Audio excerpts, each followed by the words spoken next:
Hi, Siggy. Hey, Max. How are you? Baruch H-shem. What a beautiful view behind you. Incredible. The island of Montreal. Yes, gorgeous. Baruch H-shem. So, Shabbat's coming up. Tonight. Shavuot. Tomorrow night. We've been preparing for Matan Torah. Again, that's right. Receiving the Torah. And imagine, through the help of H-shem, Moshe Rabbeinu got us out of Egypt after 10 plagues, after showing the Egyptians the catastrophe that was there. What a miracle. That's a huge, huge miracle. Huge. Hashem showed his might, proved to everyone that he's the creator of the entire universe. And at the same time, you had the splitting of the sea, which is absolutely incredible. Wow, another incredible miracle. Now, wouldn't you say that the plagues or the splitting of the sea would be the greatest miracles that Benei we Yisrael have saw? witnessed? Yes, I would say. So, I'm going to tell you, some of the sages say that the greatest miracle is receiving the Torah. And why? Why would it be receiving the Bible, the Torah? Why would that be the greatest miracle of all? I don't know. It's a good question. Okay. So, best is through a parable. Okay. There was a king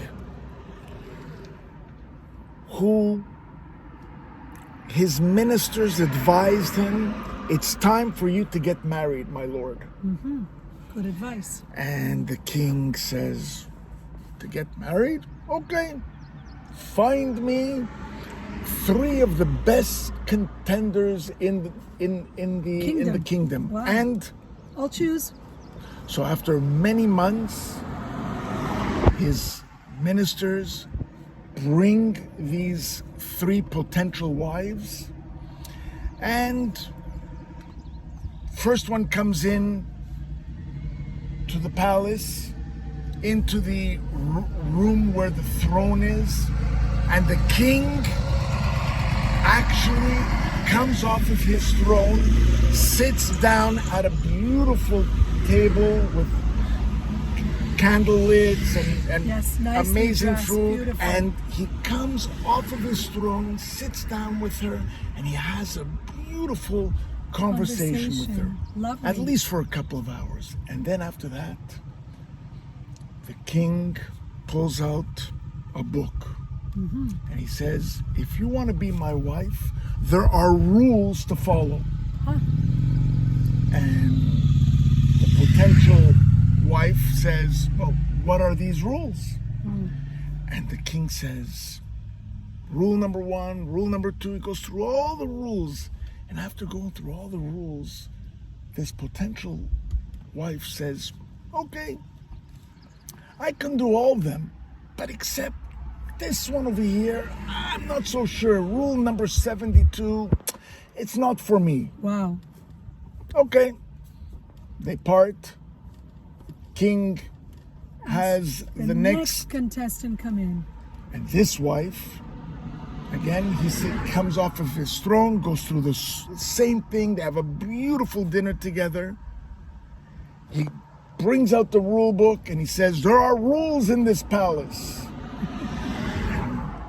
The second potential wife says, what are the rules? So he goes through them. Says, I can go for all of them except rule number 132 and rule number 274. I'm not so sure I can abide by them. Okay, they part. Then this third potential wife comes in. The ministers bring her in. King comes off of his throne, sits down. They have a beautiful candlelit dinner. And then he pulls out the book. He says, there are rules. And she says, yes. What are the rules? What he says, well, there's rule number 1, number 2, He says, my lord, you don't need to go through all of them.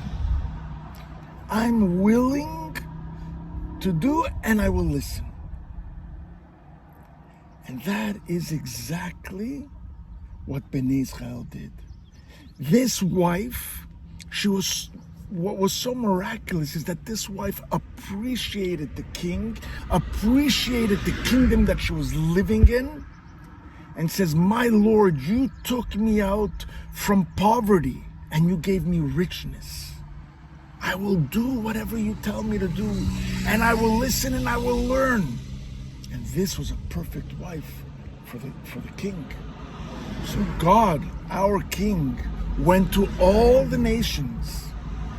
And through all the nations, each one had a complaint. I don't know if I can do this. And another nation says, well, listen, stealing or killing. But when it came to Benei Yisrael said, Naaseh v'nishma. Naaseh v'nishma. Do, and then we'll listen. First we want to do. Incredible. Accept. And the miracle here is that it was not one person or one family or a group of families. It was 3 million people that were at Mount Sinai, and they were willing to do and then listen. So they all accepted. And that's the miracle. It's incredible. For sure. Today you can't get people to agree on anything. Imagine 3 million agreeing that this was the best thing for them. Now you had a question for me. Did I? Yes. You asked me, but hold on a second. Didn't H-shem force us into this relationship? Didn't he force us to take the Torah? That's right. There is a Gemara, I think. Yeah, in Shabbat 88. That says that actually H-shem took a mountain and turned it over and put it over the heads of Benei Yisrael to convince them to take the Torah. What happened there, Max? So you're saying that H-shem forced us into this? Then that means where's the miracle then? Yeah, I'm not sure. Is there? So Rabbi Avigdor Miller here? says that it was a Gemara. The Chumash, the Torah, the Bible is exactly what it's supposed to be. We actually took it upon us. We said we will do, and then we will listen, and that's what happened. Whatever the Gemara says. Oh, I know what it was. That's right. Yes, I remember you telling me this. What ended up happening was when the moment arrived and H-shem opened the skies, revealed to him a part of his awesomeness, the Benei Yisrael got scared. And so, I think Rabbi Avigdor Miller said that in order to give them that little push that they needed to follow through with what they said, Naaseh v'nishma, because they had merit for coming forward and saying, yes, we want this. We want to be your people. We want to serve you. We'll listen to the rules later in the details, but we want to have a deep relationship with you. So basically H-shem just pushed them us to the finish line. That's right. Just finish it off. Don't be because afraid. we already had a good spirit, a good intention of doing it, but then we got frightened. We said, oh my gosh, this could be too many rules, too much. It's too like difficult. The king, where the third wife says, yes, I will do it. And then all of a sudden when she starts to learn, she says, I don't know. See how big the book of rules is. And guess what? The minister, knowing this, his best advisor, pushed her, says, don't worry, you had good intentions from the beginning. Just continue, and the king will love you. How precious. Shabbat Shalom. Yes. And Shabbat Shalom and Chag Shavuot Sameach.